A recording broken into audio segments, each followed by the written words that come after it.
আল্লাহ রাব্বুল আলামিনের বাণী, ফাইন্না মাআল উসরি ইউসরান, ইন্না মাআল উসরি ইউসরা। আল্লাহ পাক বলেন, জেনে রাখো, দুঃখ এবং কষ্টের সাথে রয়েছে সুযোগ আর সুবিধা, আর অসচ্ছলতার সাথে রয়েছে উদার সচ্ছলতা। জোরে কোন সুবহানাল্লাহ। কাজে ভয় পাওয়ার কারণ নাই, হতাশ হওয়ার কারণ নাই। মন আশায় বুক বেঁধে রাখো।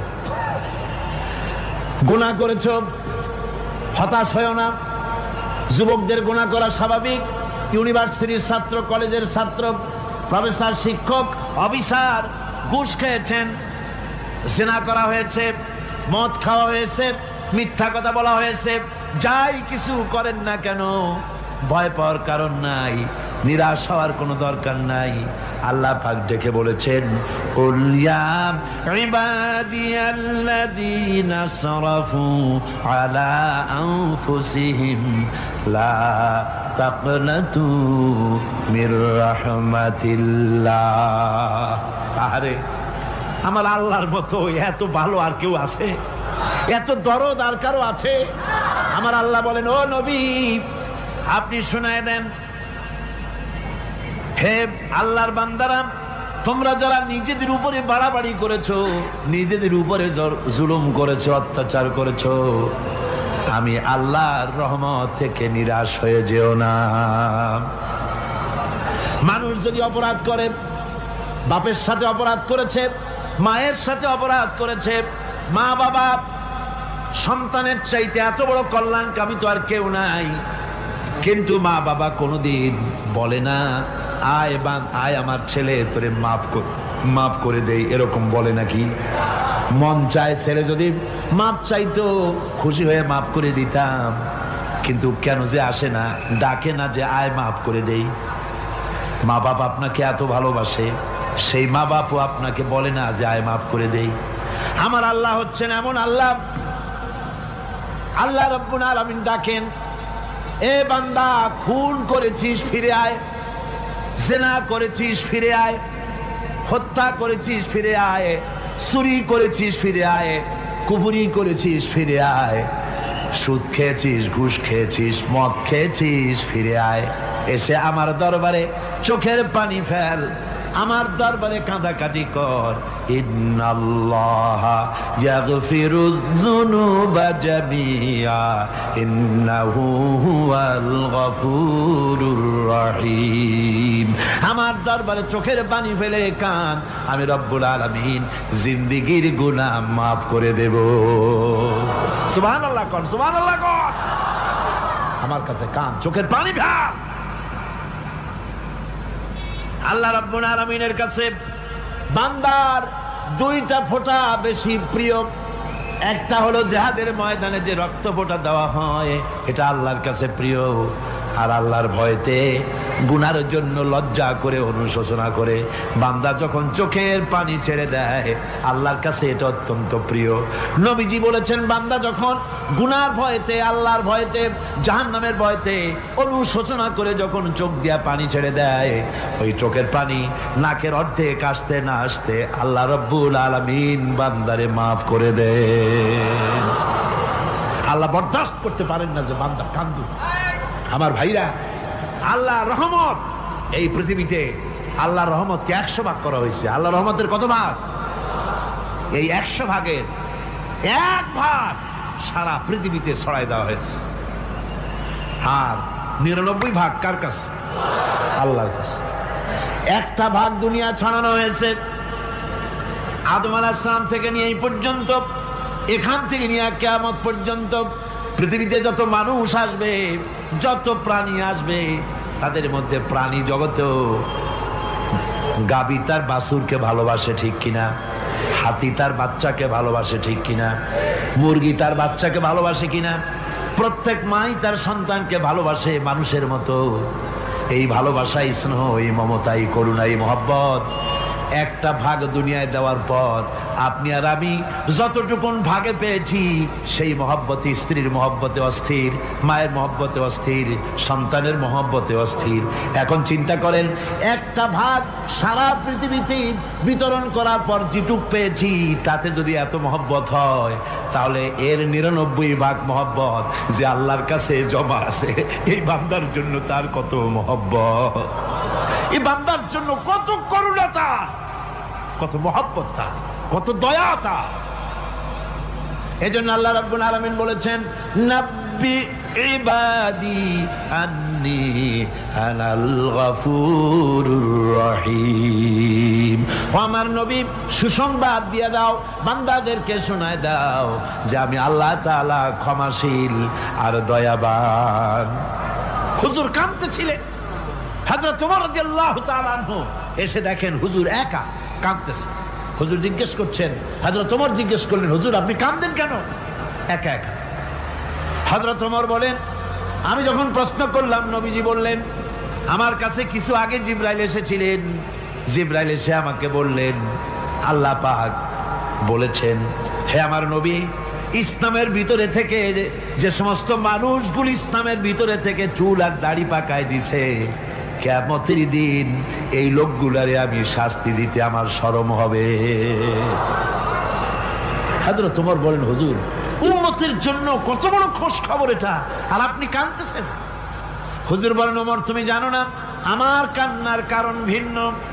আমার কান্নার কারণ হলো যে আল্লাহ রাব্বুল আলামিন কিয়ামতের দিন দাড়ি চুল পাকা বান্দারে শাস্তি দিতে শরম করবেন, সেই দাড়ি চুল পাকা বান্দাগুলি আল্লাহর সাথে নাফরমানি করতে শরম করে না। আমি এই লজ্জায় কাঁদতেছি। ভাইরা, হুজুর আল্লাহ পাক বলেন, আমার নবী, রাতের আধারে যখন একটা বুড়া আমার দরবারে হাত উঁচু করে, একটা বুড়া মানুষ রাতের আধারে যখন আমার দরবারে হাত উঁচু করে আর যখন বলতে থাকে, রব্বুল আলামিন আমার পেছনের জীবনটা বড় খারাপ করেছি, এমন কোন কাজ জীবনে করি নাই যা তোমার কাছে কিছু দাবি করতে পারি, সব রকমের নাফরমানি করেছি, আজ আমি বুড়া হয়ে গেছি, কামাই করতে পারি না, ছেলে আমাকে চোখে দেখতে পারে না, পুত্রবধূ আমাকে ঘরে জায়গা দেয় না, আমার স্ত্রী আমাকে দেখতে পারে না, রোজগার করতে পারি না, হাঁটতে পারি না, চলতে পারি না, সবার কাছে আমি তিতা হয়ে গেছি, আমি দাঁড়াতে পারি না, কোমরে ব্যথা পাই, হাঁটুতে ব্যথা পাই, চলতে পারি না, কানে শুনতে পাই না, চোখে দেখতে পারি না, আর তোমার কাছে কিছু চাইয়া নেব এমন ভালো কাজও করি নাই। এইভাবে যখন বান্দা কাঁদতে থাকে আমার দরবারে, ও আমার হাবিব আমার রহমতের দরিয়ায় জোশ মেরে যায়, আমার শরম হয় এই বুড়াটারে কেমনে খালি হাতে ফিরাইয়া দেই। সুবহানাল্লাহ, সুবহানাল্লাহ। আমার আল্লাহর এত দয়া, আমার আল্লাহর এত মায়া, এত মহব্বত। আমার আল্লাহ রাব্বুল আলামিন বলেন, وَإِذَا سَأَلَكَ عِبَادِي عَنِّي فَإِنِّي قَرِيبٌ। আমার হাবিব, আমার বান্দা আমার ব্যাপারে প্রশ্ন করে, আমি বান্দার একদম নিকটে। কোরআন শরীফের ভিতরে যত জায়গায় রাসূলকে বলা হয়েছে সুয়ালের কথা, আপনাকে প্রশ্ন করা হয়, আল্লাহ তার জবাব কুল এই কথা বলে জবাব দিয়েছেন। যত জায়গায় সুয়াল এসেছে, যেমন কোরআনে কারীমের মধ্যে আল্লাহ পাক বলেন, ওয়ায়াসআলুনাকা আনিল মাহিদ, মেয়েদের হায়েজ সম্পর্কে জিজ্ঞাসা করা হয়, কুল হিয়া আযা, হে নবী আপনি বলুন। এভাবে করে কুল দিয়ে জবাব দেওয়া হচ্ছে। আবার প্রশ্ন করা হচ্ছে, ওয়ায়াসআলুনাকা আনিল আনফাল, এই গনিমতের মাল সম্পর্কে হুজুর আপনাকে, হে নবী আপনাকে প্রশ্ন করা হয়।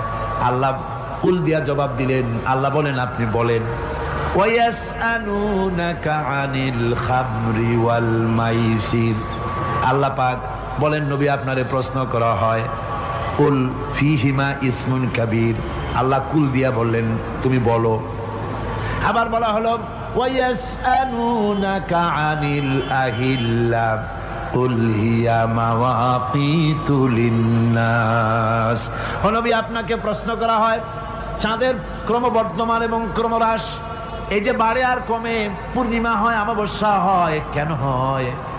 আপনি বলুন। কুল, আপনি বলেন, এটা আমি অক্ত এবং সময়, বছর আর দিন গণনা করার জন্য পৃথিবীবাসীদের জন্য বিনা পয়সায় একটা ক্যালেন্ডার বানাইয়া আকাশে ঝুলাই রেখেছি। এভাবে যত জায়গায় এসেছে আপনাকে প্রশ্ন করা হয়, তত জায়গায় আল্লাহ জবাব দিয়েছেন কুল, আপনি বলেন। গোটা কোরআন শরীফের ভিতরে এই একটি মাত্র জায়গা যেখানে বলা হয়েছে আপনাকে প্রশ্ন করা হয়। আল্লাহ এখানে বলতে পারতেন কুল, আপনি বলেন, আল্লাহ তোমাদের নিকটবর্তী, এভাবে জবাব হয় নাই। এটা কায়দাটা হলো এই, আল্লাহ বলতেছেন ওয়াইজা সালাকা ইবাদি, ও আমার নবী, প্রশ্ন তো আমার বান্দারা আমার ব্যাপারে করেছে, এবার আপনার জবাবের কোনো দরকার নাই। প্রশ্ন আমার ব্যাপারে, আমি নিজে জবাব দিয়ে দেই, ফা ইন্নী কারীব। ও বান্দা, আমার ব্যাপারে প্রশ্ন করেছিস, জবাব আমি দেই, আমি তোর সবচাইতে বেশি নিকটে। সুবহানাল্লাহ, কত নিকটে? ওয়ানাহানু আকরাবু ইলাইহি মিন হাবলিল ওয়ারিদ। তোর যে রগ, এই শাহরগের চাইতেও আমি তোর বেশি কাছে। সুবহানাল্লাহ। আমারে ডাক, আমারে ডাক, কলিজা দিয়া ডাক, অন্তর দিয়ে ডাক। মনের থেকে মানুষ যদি ডাকে, মুখের ডাক আর মনের ডাক এক জিনিস নয়। দিল সে জুবাত নিকলতি হ্যায়, असर रखती है पर नहीं मगर ताकते परवाज रखती है। दिल থেকে যে কথা বেরোয় তা প্রভাব বিস্তার করে, ডানা নাই কিন্তু ওড়ার ক্ষমতা রাখে। মনের কথাই ভিন্ন। মন থেকে, দিল থেকে, কলিজা থেকে, অন্তরের গভীর কন্দর থেকে মুহাব্বতের সাথে কেউ যদি একবার বলে আল্লাহ, বলেন আল্লাহ, আল্লাহ, আল্লাহ। আল্লাহ রাব্বুল আলামিন বলেন, অন্তরের অন্তঃস্থল থেকে একটি বার যদি বান্দা বলেন আল্লাহ, আল্লাহ বলেন 70 বার সাড়া দিয়া জিজ্ঞেস করি, বান্দা কি চাও, আমি তোমার কাছে আসি। সুবহানাল্লাহ, আমি তোর একদম কাছে, কি চাস বল, বল আমার কাছে। এমন দয়াবান, এমন মেহেরবান, এমন আল্লাহ আমাদের। সে আল্লাহ রাব্বুল আলামিন, তিনি বলছেন ওয়াকালা রাব্বুকুম উদউনি আস্তাজিব লাকুম। তোমাদের রব বলেছেন আমারে ডাকো, আমি আল্লাহ ডাকের সাড়া দিয়া দেব। সুবহানাল্লাহ। কারে ডাকতে হবে? কারে ডাকতে হবে? এই বিশাল জনসমুদ্র একযোগে চিল্লা এখন কারে ডাকতে হবে? কোন পীর সাহেবকে নয়, আল্লাহর কসম কোন খাজা বাবাকে নয়, ডাকতে হবে কারে? চিল্লা এখন কারে? ওয়াকালা রাব্বুকুম উদউনি, তোমার রব তোমাকে বলতেছে আমারে ডাকো, আস্তাজিব লাকুম, আমারে ডাকবে আমি সাড়া দিয়ে দেব। সুবহানাল্লাহ। আল্লাহকে ডাকেন, কি চাই আপনার বলেন, কি চাই? আল্লাহর কাছে চান, আল্লাহ দিয়ে দিবেন। দেওয়ার জায়গা আল্লাহর কাছে চাইবেন, আল্লাহ দিবেন। দেওয়ার জায়গা, চাওয়ার জায়গা হলো সেজদায় পড়ে যাবেন। আমার ভাইয়েরা, জায়গাটা চিনায় দিলাম। মাজারে যাওয়া লাগবে না, কবরে যাওয়া লাগবে না। 2 রাকাত নামাজ পড়ে সেজদায় পড়ে গিয়া যত বিপদ আছে, মুসিবত আছে, সেজদার মধ্যে চোখের পানি ছেড়ে দেন আর কেন্দে কেন্দে জীবনের কথা বলেন। আল্লাহ রাব্বুল আলামিন আপনার আওয়াজ শুনবেন আর দোয়া কবুল করে নিবেন। কাঁদতে হবে আল্লাহর কাছে। কার কাছে? আল্লাহর কাছে। সুম্মা ইস্তাগফিরুল্লাহ, আর এরপরে সে যদি আমি আল্লাহর কাছে ক্ষমা চাই, ইয়াজিদিল্লাহ গফুরার রহিমা, সে আমি আল্লাহকে গফুর এবং রহিম হিসাবে পাবে। সুবহানাল্লাহ। আল্লাহকে গফুর এবং রহিম হিসাবে পাওয়া যাবে। সব আল্লাহকে বলতে হবে, গুনাহ মাফ চাইতে হবে। এই জন্য হুজুর সাল্লাল্লাহু আলাইহি ওয়াসাল্লাম দৈনিক 100 বার তওবা করতেন। কোন হাদিসে আছে 70 বার, কোন হাদিসে আছে 100 বার তওবা করতেন। নামাজের পরে তো প্রত্যেক নামাজই পড়তেন হুজুর, সালাম ফিরাতেন আর সাথে সাথে বলতেন আল্লাহু আকবার, আস্তাগফিরুল্লাহ, আস্তাগফিরুল্লাহ, আস্তাগফিরুল্লাহ। মনে থাকবে আপনাদের? মনে থাকবে? সালাম ফিরে কি বলবেন? না, সালাম ফিরে আবার সাথে সাথে বলবেন আল্লাহু আকবার, তারপরে পড়বেন আস্তাগফিরুল্লাহ, আস্তাগফিরুল্লাহ, আস্তাগফিরুল্লাহ। তওবা পড়বেন, আল্লাহর কাছে সবসময় গুনাহ মাফ চাইতে থাকবেন, বিনীত থাকবেন। আল্লাহকে পাওয়া যাবে, তাকে রহিম হিসেবে পাওয়া যাবে। সুতরাং ঈমান বিল্লাহ, আল্লাহর প্রতি ঈমান আনলে পরে চতুর্থ নম্বরের যে উপকারটা হবে সেটা হলো হতাশায় ভুগবে না, নিরাশায় ভুগবে না, আশায় বুক বেঁধে উঠবে, ঈমান মজবুত হবে, আল্লাহর কাছে মানুষ বিনয়ী হয়ে যাবে। এবার পঞ্চম নম্বরের উপকার আমি বলছিলাম, ঈমান বিল্লাহ, আল্লাহর প্রতি ঈমান আনলে পরে অসংখ্য উপকার হয়, অসংখ্য বৈশিষ্ট্য আছে। এর 6টা উপকারের কথা আমি বলবো। কয়টা? অসংখ্য উপকারের ভিতরে প্রধান 6টি উপকারের কথা বলবো। এর বললাম কয়টা? 4টে বলেছি। এবার বলো পঞ্চম উপকারের কথা। আল্লাহর প্রতি আপনি পূর্ব পশ্চিমে কতবার মুখ ঘোরালেন, এটাই কিন্তু আপনার আসল সৎ কাজ নয়। আসল সৎ কাজ হলো আল্লাহর প্রতি ঈমান আনা। এই ঈমানের ব্যাপারে 3টা দিন আমরা পার করে দিলাম, এখনো কথা শেষ হয় নাই। আল্লাহর প্রতি ঈমান আনলে পরে যে উপকারটা হবে পঞ্চম নম্বরে, সেটা হলো কঠোর এবং কঠিন বিপদের ভিতরে বান্দার ভিতরে অবিচলতা এবং ধৈর্যের সৃষ্টি হয়ে যাবে। আলহামদুলিল্লাহ। কঠিন বিপদ মুসিবত আসলে পরে সে অবিচল থাকবে। সারা দুনিয়ার বিপদ আপদ, শত্রুতা, দুঃখ, কষ্ট, মুসিবত, জুলুম, নির্যাতন সবকিছু পাহাড়ের মতো উঁচু হয়ে তাকে ঘিরে ফেলবে, কিন্তু তাকে এক চুলও নাড়াতে পারবে না। আলহামদুলিল্লাহ। সারা পৃথিবী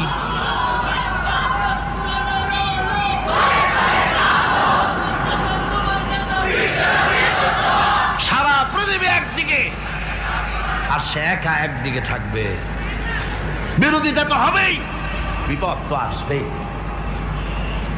কবি বলতেছেন, সাথে জাকা রহা হ্যায় अज़ल से ता इमरोज, सते जाका रहा है अज़ल से ता इमरोज, चरागे मुस्तफावी से शरारे बुलहबीस।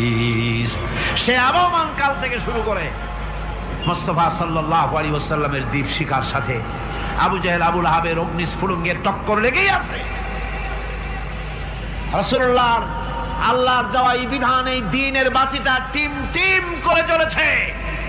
আর গোরকি, টর্নেডো, হাজার হাজার মাইল বেগে হেরিকেন এসেছে, গোরকি এসেছে, টর্নেডো এসেছে, টাইফুন এসেছে, কিন্তু এই আলো নিবাইতে পারে নাই। সুবহানাল্লাহ। এই আলো নিবাতে পারে নাই। এই শত্রুতা চিরকালের, নিবাতে পারবে না। কারণ হচ্ছে আল্লাহ রাব্বুল আলামিন বলেছেন, ইউরিদুনা লিইউতফিউ নূরাল্লাহি বিআফওয়াহিহিম ওয়াল্লাহু মুতিম্মু নূরিহি ওয়ালাউ কারিহাল কাফিরুন। ওরা চায় মুখের ফু দিয়ে আমার আলোকে নিভিয়ে দেবে, কিন্তু আমি আমার আলোকে পূর্ণতা দান করব। তাতে কাফের বেঈমানদের কলজায় যত জ্বালা যন্ত্রণা হোক, আমার দ্বীন কেউ মিটাই দিতে পারবে না। সুবহানাল্লাহ। সুতরাং বিপদে অবিচলতা আসবে, সে অটল হবে, মজবুত হবে। কোরআনে কারীম বলতেছে, ওয়া কাযালিকা জাআলনা লিকুল্লি নাবিয়্যিন আদুওয়াম মিনাল মুজরিমিন। এই পৃথিবীতে এমনি করে আমি সকল নবীদের শত্রু বানিয়েছি, সব পাপিষ্ঠ অপরাধীদেরকে। নবীদের সাথে বিরোধিতা করেছে কারা? পাপিষ্ঠরা, অপরাধীরা। আজও খুঁজে দেখেন, আজও ইসলামী আন্দোলনের বিরোধিতা যারা করে সবগুলি কি? পাপিষ্ঠ। সত্য কিনা কর? ইসলামী আন্দোলনের বিরোধিতা যারা করে, হিসাব করে চোখ দিয়ে তাকায় দেখেন, খুঁজে দেখেন তাদের নামগুলি।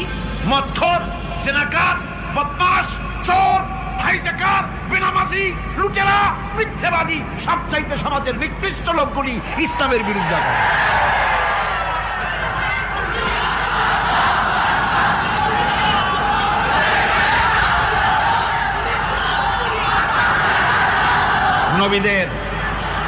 নবীদের শত্রু আল্লাহ বলেন সব যুগে নবীদের সাথে শত্রুতা করেছে পাপিষ্ঠরা। আল্লাহর কথা, কার কথা? সকল যুগে নবীদের সাথে শত্রুতা করেছে পাপিষ্ঠরা, নিকৃষ্ট ধরনের অপরাধীরা। সুতরাং নবী রাসূলদের অবস্থা যখন এই, তখন দ্বীনের দাওয়াত যারাই দেবে তাদের কিসমত এরকম হবেই। এই বাধার মোকাবেলা তাদেরও করতে হবে। এই যে বাধাটা আসে, এই যে মারে, অপরাধ কি? এই যে তারা চোর বা ডাকাত যাদের মারা হয়।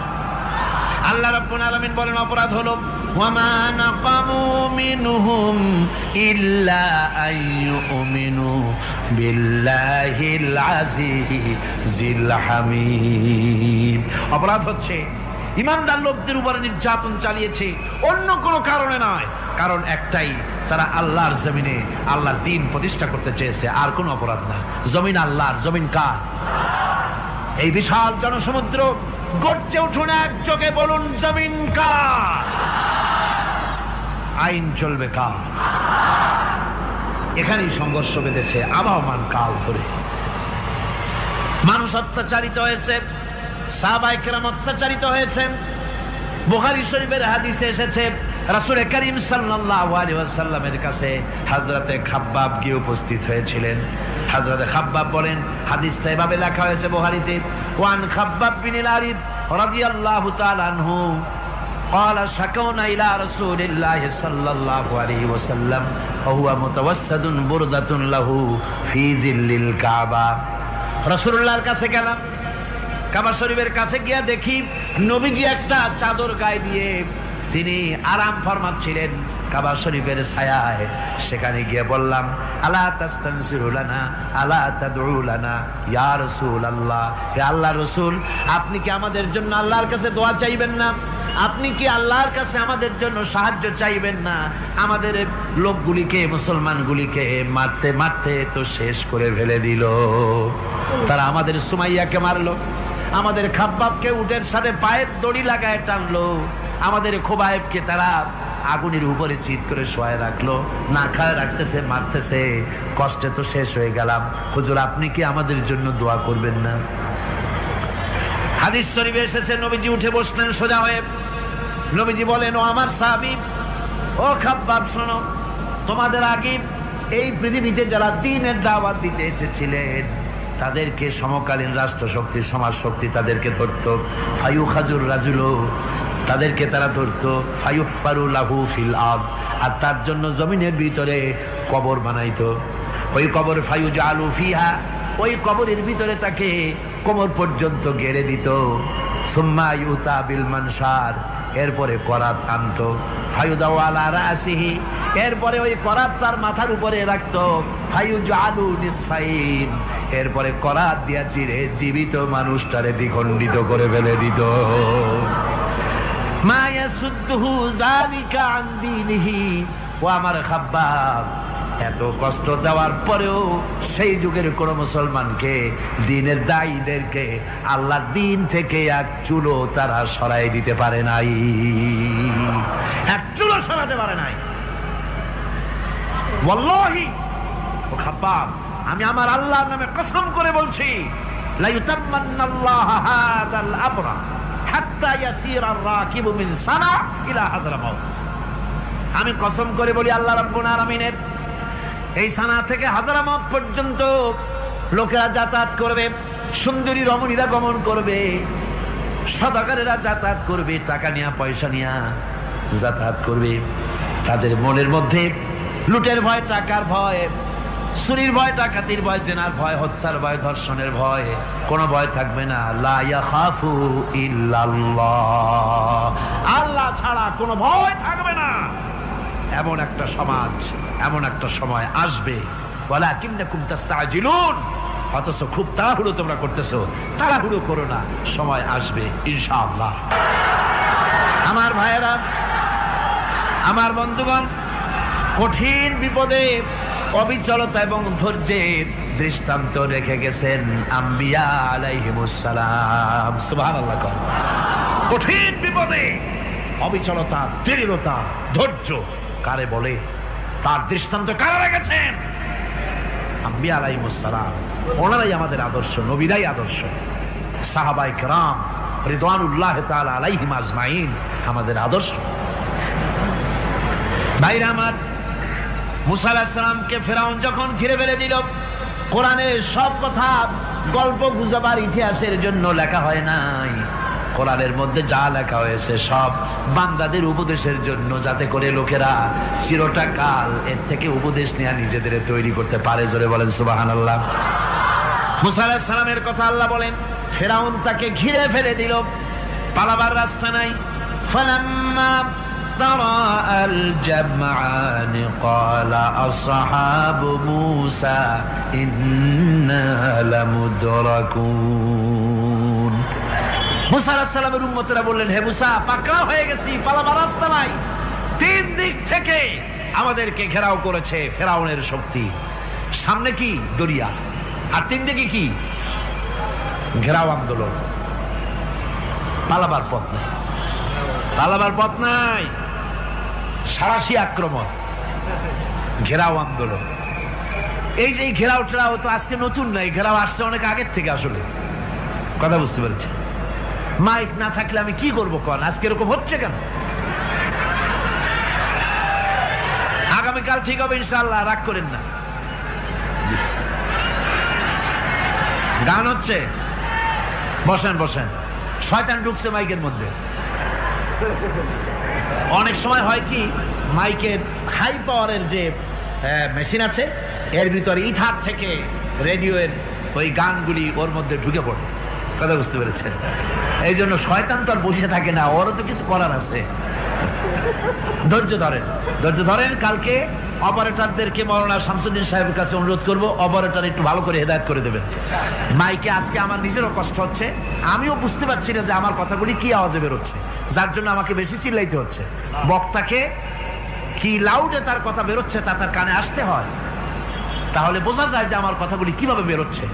এটা এই অবস্থায় সিচুয়েশন আজকে নাই, এবং লোকেরাও মাইকের ব্যাপারে আজকে অভিযোগ করেছে, যা বিগত 16 বছরে করে নাই। সেটের ব্যাপারে কোথাও কোনো অসুবিধা হয়েছে? মাইকটা ভালো, এবং মাইক যারা দেন প্রতি বছর খেদমত করে, আল্লাহ তাদের প্রতি রহম করুন। সবাই বলেন আমিন। এদেরকে রাগ করে পথে পাই আবার মারধর করেন না। সিলেটের যে তাফসির মাহফিল হয়, বিগত 19 বছর তাফসির করেছি একটানা, এবার 20 বছর পুরো হবে ইনশাআল্লাহ। সিলেটে একটানা 20 বছর তাফসির করতেছি সেখানে।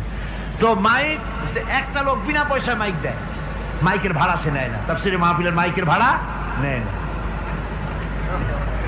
যে বছর এরশাদ সরকার আমাকে প্লেন থেকে নামতে দিল না, আপনাদের মনে আছে? সিলেট থেকে ফিরাই দিল। এই খবরটা মাইকম্যান যখন শুনেছে যে আমাকে নামতে দেয় নাই, ফিরাই দেওয়া হয়েছে, সাথে সাথে স্ট্রোক করেছে, হার্ট ফেল করে দুনিয়া থেকে বিদায় হয়ে গিয়েছে। সিলেটে তাফসির হতে পারবে না, এই কথাটা বরদাস্ত করতে পারে না। আমি কেঁদেছি আর দোয়া করেছি, আল্লাহ, কোরআনের মহব্বতে লোকটার এই অবস্থা হলো, তোমার জান্নাত তুমি দয়া করে তাকে দান করে দিও। কাজে কোনো ব্যবসায়ী চায় না যে তার ব্যবসাটা খারাপ হোক, লোকেরা মন্দ বলুক। এ মাইকের ব্যাপারে আপনারা আজকে রাগারাগ করেন না, যা হয়েছে কালকে ভালো হবে ইনশাআল্লাহ। সবাই বলেন ইনশাআল্লাহ। এখন চলেন আমরা ফেরাউনের অবস্থা দেখে গিয়া কি করতেছে ফেরাউন। মুসা আলাইহিস সালামকে ঘেরাও করে ফেলেছে, পালাবার উপায় নাই। একদিকে দরিয়া, তিন দিকে ফেরাউনের শক্তি। এই যে ঘেরাও টেরাও মানে নতুন তো না, ধর্মঘট নতুন না, পুরানা জিনিস। এই পৃথিবীতে সর্বপ্রথম ধর্মঘট কিসের উপরে হয়েছে জানেন? এই পৃথিবীর প্রথম ধর্মঘট হয়েছে পেঁয়াজ, রসুন আর ডাইলের উপরে, মুসা আলাইহিস সালামের জামানায়। লান নাসবিরা আলা তুআমিন ওয়াহিদ, আমরা এক রকমের খাদ্য আর খাবো না, আমাদের পেঁয়াজ দেওয়া লাগবে, ডাল দেওয়া লাগবে, রসুন দেওয়া লাগবে। সর্বপ্রথম ধর্মঘট হয় মুসা আলাইহিস সালামের জামানায়, সেখান থেকে শুরু হয়েছে।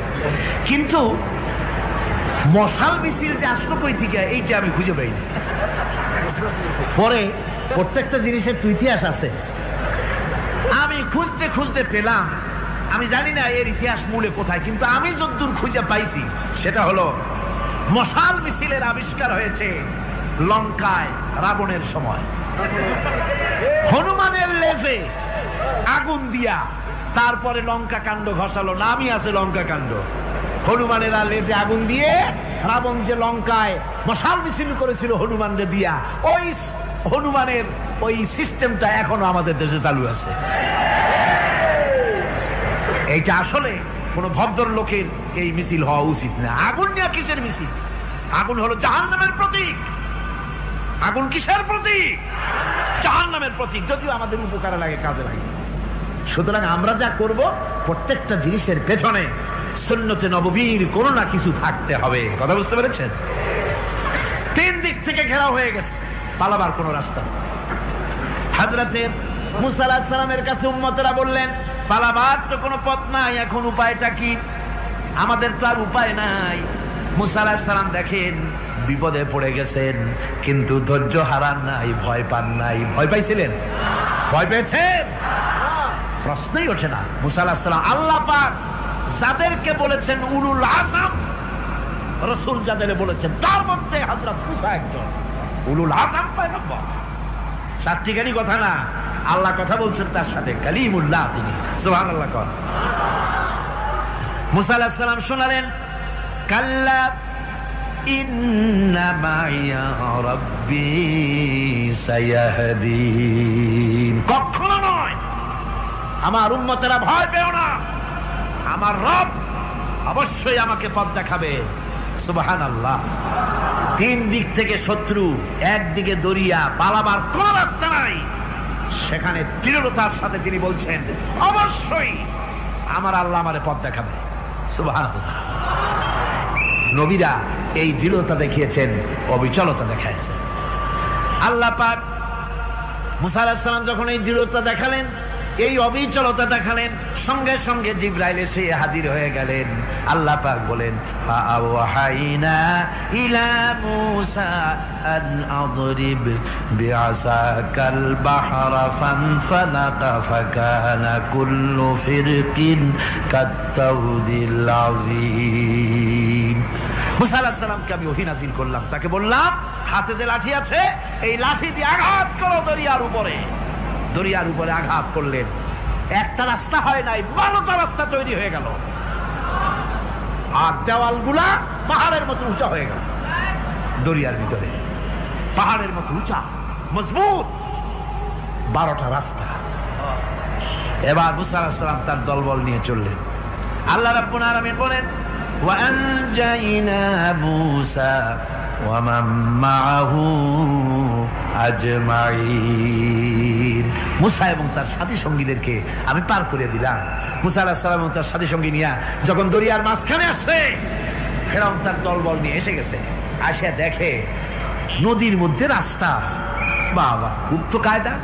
ও মনে করছে ওর বাজানের তৈরি করা ডিস্ট্রিক্ট বোর্ডের রাস্তা। ওর লোকজন নিয়ে নেমে গেছে দরিয়ার ভিতরে। ও আসছে মাঝখানে, মুসা আলাইহিস সালাম চলে গেছেন ওপার, দরিয়া পার। মাঝখানে যখন এসে গেল, আল্লাহ রাব্বুল আলামিন পানিকে অর্ডার করলেন কুন। আল্লাহর তো বটন টেপা লাগে না, মুখ দিয়া কোনো হুকুম করা লাগে না, শুধু বলেন কুন।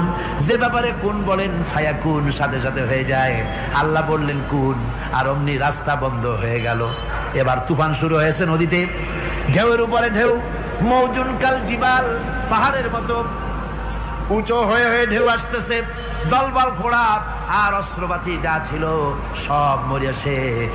এবার ফেরাউন একা উপরে ওঠে আর নিচে নামে, পানি খেতে খেতে পেটের কাম সারা। জনমের খাওয়া খাইছে পানি, এখন জান যায়। বাঁচবার আর উপায় নাই, বাঁচবার আর উপায় নাই। ফেরাউন তার নিজের জীবন সম্পর্কে হতাশ হয়ে গেল। এবার ফেরাউন বলতেছে, আমানতু আন্নাহু লা ইলাহা ইল্লাল্লাযী আমানাত বিহি বানু ইসরাঈল।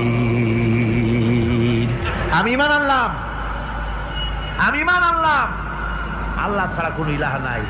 ওই আল্লাহর উপর ঈমান আনলাম যে আল্লাহর উপরে ঈমান এনেছে বনি ইসরাঈলেরা। আল্লাহ যাতে ঠিক পাইছে কোন আল্লাহর উপর ঈমান আনছে। বনি ইসরাঈল আল্লাহর উপর ঈমান আনলাম। আল্লাহ এই তো মুসলমান হয়ে গেছি, এরপরও আমার সুবাও কেন? আল্লাহ রাব্বুল আলামিন জবাবে বলেন, আল আন, এখন ওয়াকাদ আসাইতা ক্বাবলু ওয়া কুনতা মিনাল মুফসিদিন, এখন ঈমান আনার কথা বলছো, অথচ যুগের পর যুগ, বছরের পর বছর ধরে আমার মানুষের উপরে মন গড়া আইন চালায়েছো, আমার পয়গম্বরের সাথে বেয়াদবি করেছো, আজ তোমাকে আমি ছাড়ছি না, তোমাকে আজকে ছেড়ে দেব না, আমি তোমাকে মারব। আর সমস্ত প্রাণীগুলিকে, স্থলচর প্রাণীগুলিকে আল্লাহ পাক অর্ডার দিয়া দিলেন, এই ফেরাউনের লাশকে ডুবাবি না, পচাবি না, খাবি না। আলিয়াউমা নুনাজ্জিকা বিবাদানিক, আমি তোমার শরীরে বাঁচায় দেব, পোকে খাবে না, পানিতে পচবে না, মাছে খাবে না, কুমিরে খাবে না, দুনিয়ার কোনো পশুতে খাবে না, আমি তোরে শুটকি বানাইয়া রাখবো, যাতে করে দুনিয়ার সমস্ত ফেরাউন যত যুগে যুগে আসে তোরে দেখে যেন হেদায়েত নিতে পারে।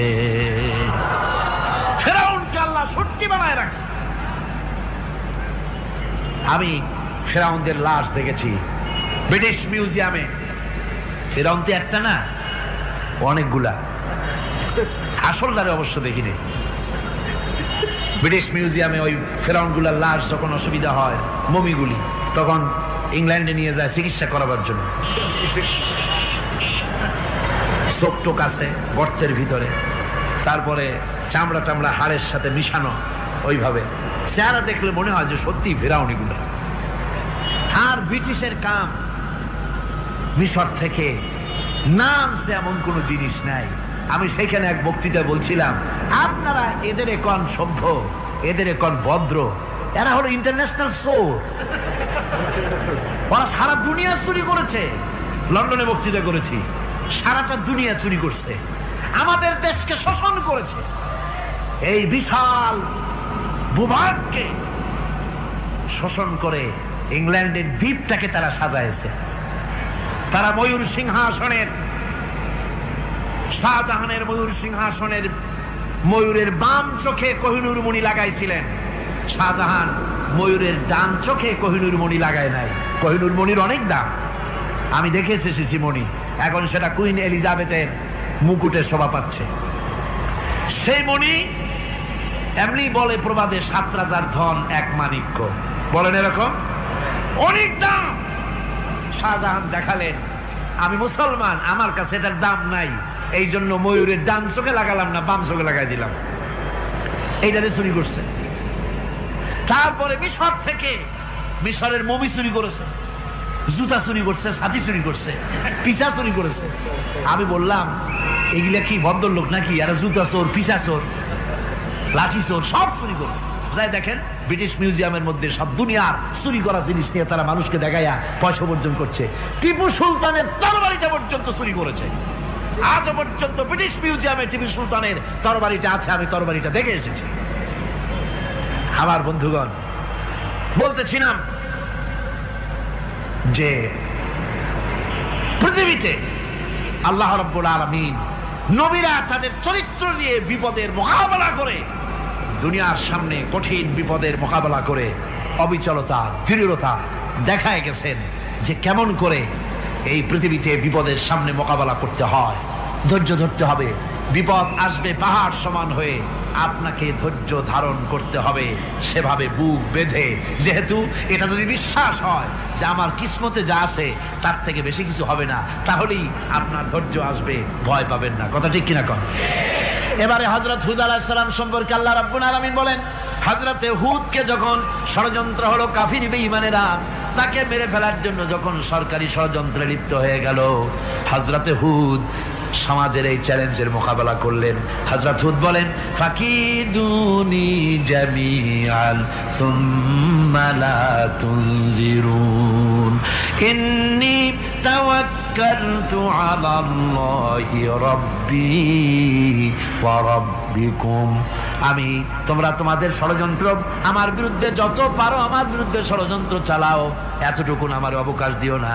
আমি এমন আল্লাহর উপরে ভরসা করেছি যার হাতের ভিতরে তোমাদেরও জান আর আমারও জান। যা পারো তাই করো। সরকার সমস্ত শক্তি একত্রিত হয়ে আমার মোকাবেলা করো। একদিকে হুদ আলাইহিস সালাম, আর একদিকে গোটা জাতি। হযরত হুদ ভয় পায় নাই। সুবহানাল্লাহ কোন। ঈমান বিল্লাহ মানুষের কলিজাকে এভাবে শক্ত করে দেয়। কোন আলহামদুলিল্লাহ।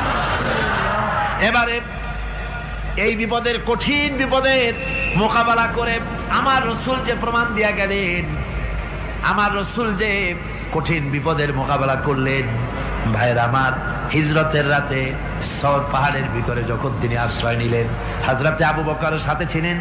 হযরতে আবু বকর রাদিয়াল্লাহু তাআলা আনহু বলেন, হুজুর আপনি দাঁড়ান, এটা তো পাহাড়িয়া গুহা, গুহার ভিতরে সাপ থাকতে পারে, বিচ্ছু থাকতে পারে, আমি আগে ঢুকি, বিপদ যদি হয় আমার উপর থেকে হয়ে যাক। গুহার ভিতরে নেমে গুহা সাফ করলেন। এরপরে হুজুরকে ডাকলেন, হুজুর তাশরীফ নিলেন গুহার ভিতরে। এরপরে হুজুর বললেন, আবু বকর, পাহাড়ে হেঁটে হেঁটে 2-3টা পাহাড় পাড়ি দিয়া যাওয়া লাগে সৌর পাহাড়ে। মদিনার সোজা রাস্তা হুজুর ধরেন নাই, মেসফালার পথ দিয়া, জাবালে খেদোয়ার উপর দিয়া 3টা পাহাড় পাড়ি দিয়া তারপরে হুজুর গেলেন সৌর পাহাড়ে। গুহার ভিতরে হুজুর তাশরীফ নিলেন। বললেন, আবু বকর তুমি বসো, তোমার উরুর উপরে মাথা রেখে আমি একটু আরাম করি। হযরতে আবু বকর বসলেন, হুজুর তার উরুর উপরে মাথা রেখে ঘুমায় গেলেন। আর এরপরে কাফির বেঈমানেরা তালাশ করতে করতে কাফেররা এসে গেল পায়ের চিহ্ন দেখে দেখে গর্তের কাছে। হযরত আবু বকর ভয়তে কেঁদে ফেললেন, আরে আর তো উপায় নাই, এবার তো ধরা পড়ে গেছি, এবার নবীজিকে মেরে ফেলে দেবে। নবীর মহব্বতে, নিজের মহব্বতে নয়, নবীর মহব্বতে কাঁদতেছিলেন। হুজুর বলেন, হুজুরের ঘুম ভেঙে গেল। বলো, আবু বকর কাঁদো কেন? ছেলের কথা, মেয়ের কথা, বিবির কথা, বাড়ির কথা মনে পড়লো নাকি? হযরত আবু বকর বলেন, ইয়া রাসূলুল্লাহ, আল্লাহর কসম করে বলি, যেদিন ঈমান এনেছি এই কলিজার ভিতরে মা বাপ, স্ত্রী, পুত্র, পরিজন, এমনকি আমার নিজের জীবনের চাইতে আপনারে বেশি ভালোবাসি। কাঁদো কেন? কাঁদো কেন? হযরত আবু বকর বলেন, হুজুর ধরা পড়ে গেছি, কাফেররা এসে গেছে গর্তের কাছে, তাকালি আমাদের দেখতে পাবে, আমরা তো মাইনরিটি, ওরা তো মেজরিটি, আমরা তো ধরি মারি ফেলাই দেবে, আপনাকে মেরে ফেলে দেবে, এই জন্য কাঁদি।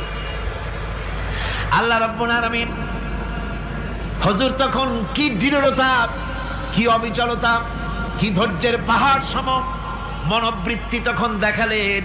আল্লাহ কোরআন শরীফে চিরকাল যাতে মানুষেরা হেদায়েত দিতে পারে সেজন্য হুজুরের কথা উঠায় দিলেন কোরআনে।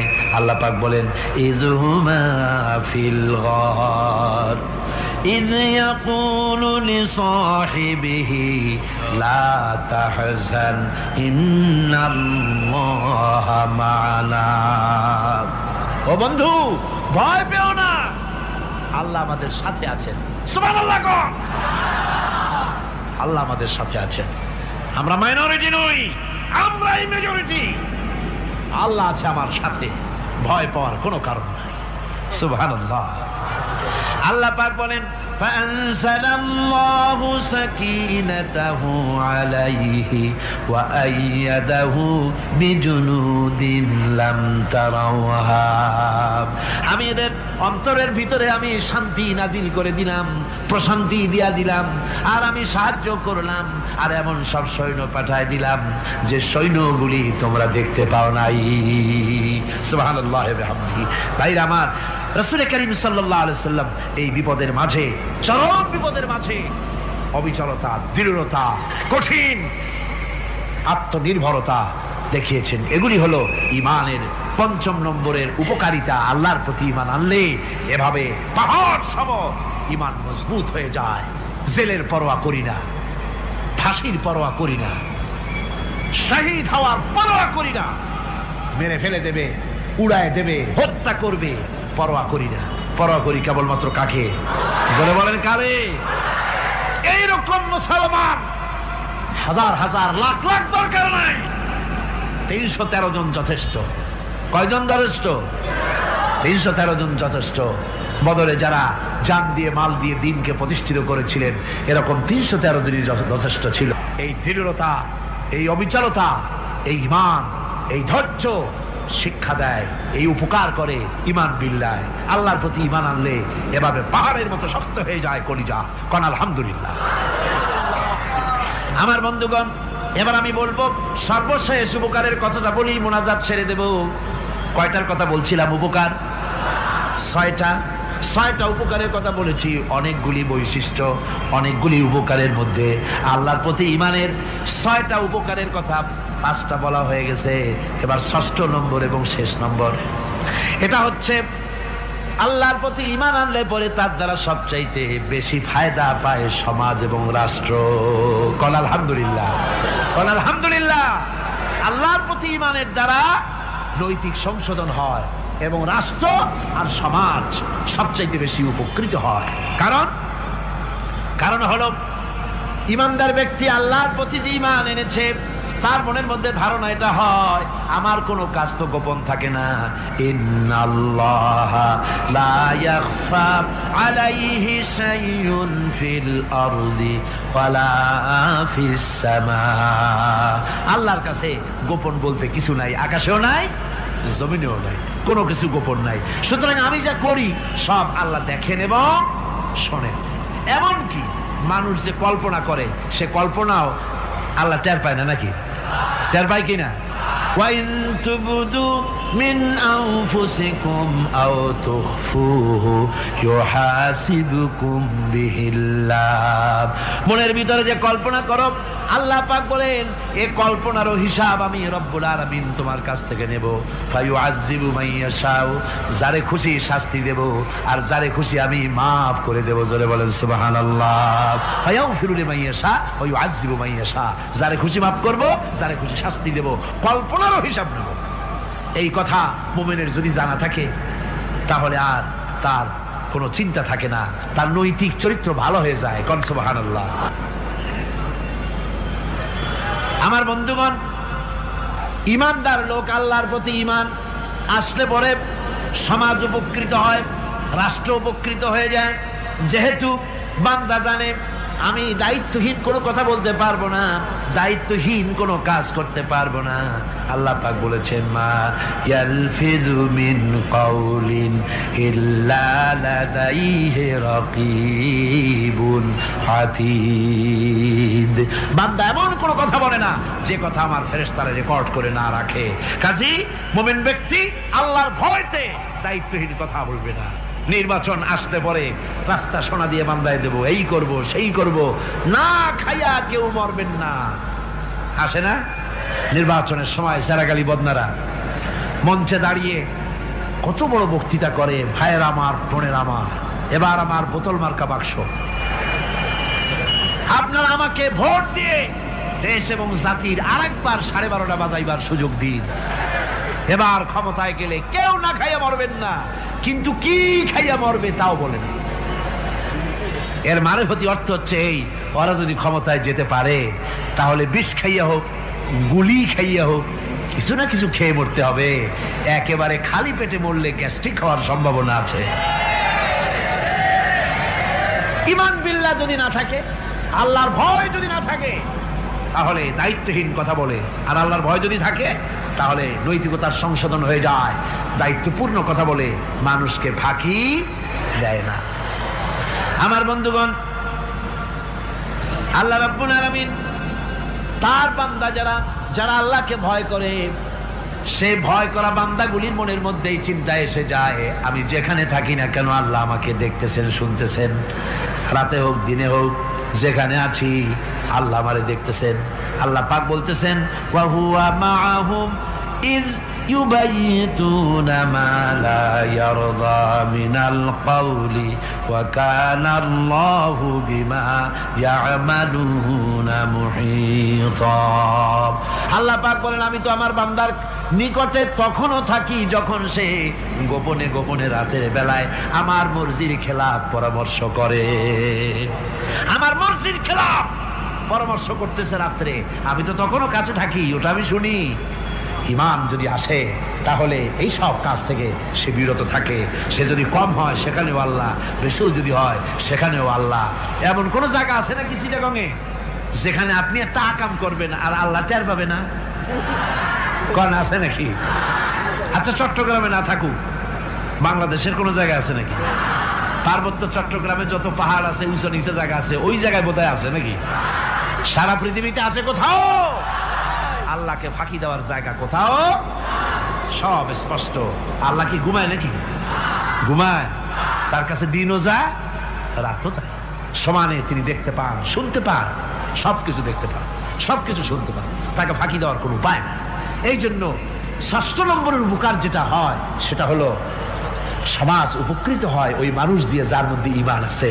হযরত ওমর রাদিয়াল্লাহু তাআলা আনহু রাতের আধারে শেষ রাত্রে ঘুরতেছিলেন, দেখেন এক বাড়িতে কথা হচ্ছে, কথাবার্তার আওয়াজ পাওয়া যায়। মনে করলেন কোনো অসুখ বিসুখ নাকি।